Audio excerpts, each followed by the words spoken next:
Magandang hapon mga kabay. Meron po akong estimate dito, rotary hammer mga kabay.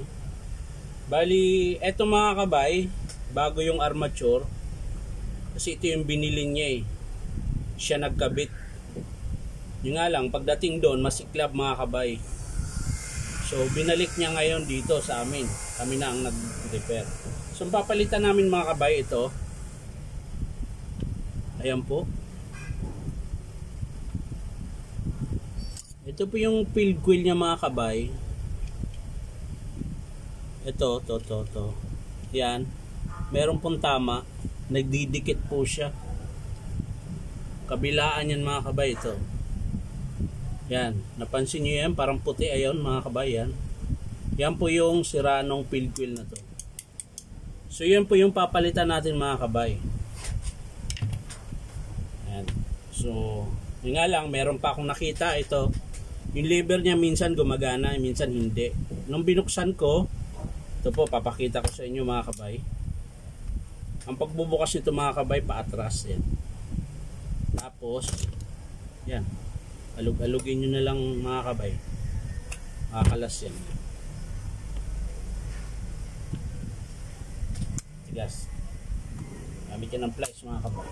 Ayan. Sikwatin nyo na lang mga kabay pag matigas. Yan. Bale ito po, pupunasan ko para makikita nyo. Yan. Ito po, yung titi-titi niya mga kabayan, pudpud na po yan. Tingnan, pansinin nyo po, matulis na po. Yan. So papalitan natin yan mga kabayan. So ang papalitan natin ito, field coil, tsaka yung lever niya mga kabay.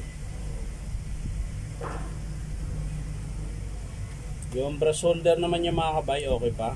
Yan. Yung carbon din niya mga kabay, mahaba pa. So ang papalitan lang talaga ito lang. Field coil tsaka yung lever. So ayan. Bubuin ko ulit mga kabay. So ayan mga kabay, nabuo ko na po. Ayan, paanda rin.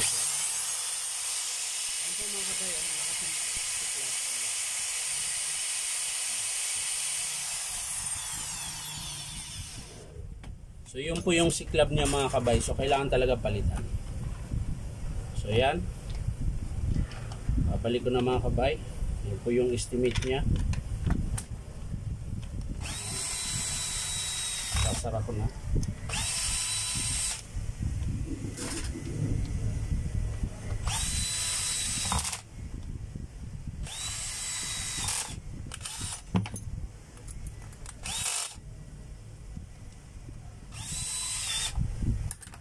Yan lang papalitan mga kabay para dito. Yung field coil kasi ang lakas ng init oh. Mainit pa yung katawan niya. Wala pang unload yun, hindi ko pa ginamit sa, hindi ko tinesting sa hammer. So mainit po siya. So magpapalit talaga tayo ng field coil tsaka yung lever. So yun lang mga kabay.